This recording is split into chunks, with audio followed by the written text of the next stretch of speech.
छोटेसं घर सांभाळायला. तुझे होठ एवढेही गोड नाहीत की तुला अपशब्द बोलल्यावर ऐकून घ्यायला. तुझे शब्द एवढे स्वस्त नाही की मूर्खांसमोर हरामखोरांसमोर वाया घालवायला. तुझे मन एवढे निरागस नाही की इतरांना त्यात आमंत्रण द्यायला. तुझे मनगट एवढे ठिसूळ नाही की पुढच्या समोर गंजून जायला. फक्त आता मनात जाईल आणि लढ.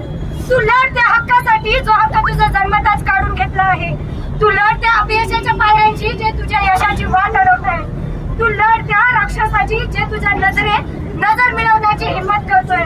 तू लढ स्वतःशी आणि दाखव या जगाला की तू कोण आहेस. फक्त माझी एवढीच विनंती आहे की ही जी लढाई आहे